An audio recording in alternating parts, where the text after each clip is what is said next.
anytime that you switch platforms, it's going to be a huge struggle. But I think, especially for us, this time was very difficult.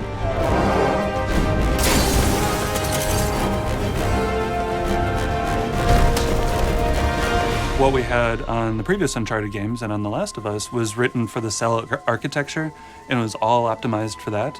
But the PlayStation 4 just does things differently. The whole studio, like tools, everything, it's a massive challenge to push content that now needs to fill like 8 gigs versus the 256 or 512 megs that were on the PS3. You have all this memory, you have all this new processing power, so I knew that there would be a step up. I think I was surprised, and I think a lot of people in the studio were surprised by just how big that leap was going to be. First kind of starting, we asked the question of PlayStation 4, what can we do? And for me, there were always new things that there were still left to put in the game, like how do you put a vehicle in Uncharted and still make it Uncharted? Oh, this was really a great idea, Nate. Do you want to drive? Oh, you're doing just fine. It's been a challenge because we really wanted to feel like the interaction is causing things to happen. So whenever it's driving over dusty terrain, there's a lot of dust kick up. And then say you go into a muddy section, the effects are going to communicate that too. If the tires spin out, then they're going to kick up a lot of mud and the vehicle's going to get muddy. And we just want to have that connection between this vehicle that you're controlling and the environment that you're in. Can we do the convoy sequence from Uncharted 2 and 3, but now I'm in control of that vehicle at the same time? And driving through a dense urban city, driving quickly, is quite a challenge because you're looking at all that geometry and all that complexity just flying by you, but you can't halfway do it because you'll know. So we have to spend so much time thinking about the people that are populating the scene, the signs in the scene, the vegetation in the scene. And even though that stuff's flying by, it's got to be convincing.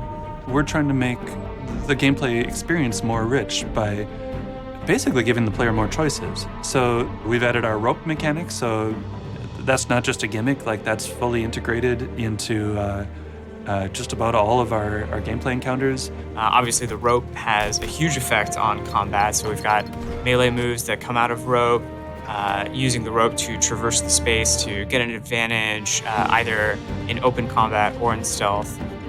One thing I really appreciated that like Bruce kind of brought around from the beginning was, let's explore the meat and potatoes of this game again. Let's get back to just like what is the core gameplay of this. We know we're gonna get the set pieces. We know we're gonna have these big things and we're gonna push that as well. But get back into our gut of like, what is Uncharted? What is the traversal gunplay? What we wanted to do with the combat is really push the things that are unique to Drake, the things that are unique to him as a character.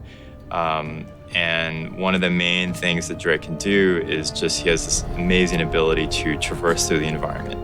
The climbing system in Uncharted 4 has been completely overhauled. We've come up with a system that gives just an unprecedented amount of fine control over Drake as he climbs. You have full analog control over both of his hands to put his hand exactly on the rock, on the handhold where you want it to be, and fluidly go from one climb to another.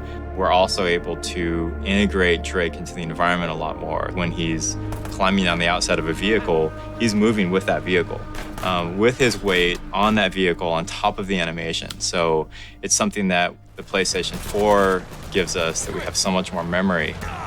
That tends to be our biggest constraint in animation, is just trying to fit all this motion, all this animation in memory. In the past, for example, when you had a character traversing with you, that character's traversal was scripted. Like once you moved here, they would move in these very specific ways. Now actually it's very systemic, and both the enemies and your allies can view the terrain in kind of this 3D space. When you have big spaces and you have the mobility of Nathan Drake, you gotta have mobility within your AI.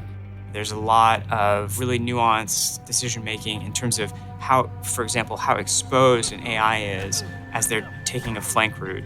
They now have this like really complex knowledge of the exposure to the player's vision as they're taking a flank route, and they will kind of dynamically decide, okay, this is actually a better route because there's more cover along this route. We didn't want a game where you just sit behind one piece of cover and just sitting there and the stop and pop, you're sitting there and shooting. We really wanted you to move through the environment, to outsmart them, to flank them, for them to be able to chase you around and just have that constant motion. The enemies are smarter. We've taken a lot of the stealth elements from The Last of Us and brought those in, so the player has more choices in combat.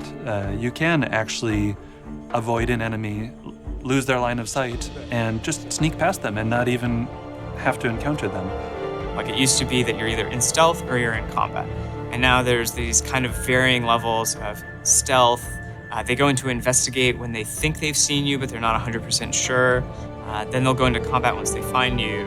And once they lose you after combat, they'll go into search, where they'll kind of canvass the area looking for you. A lot of that scripting is still up to the designers, but we've given them so much better tools in order to achieve that. We always had contextual moves where you could slam guys into a wall and beat them up.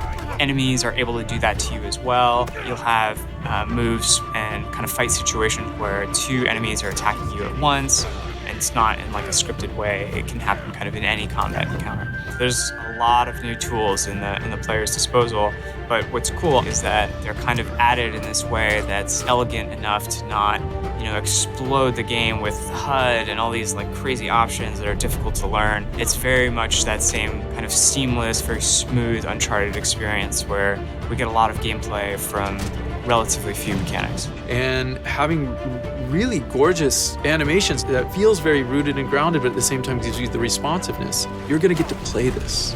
We're showing off in a way of just like, look how gorgeous this can be. Look at what we can do. Look at the colors, look at the scenes, look at the environments that you're gonna get to explore, and you're gonna get to have that on the stick.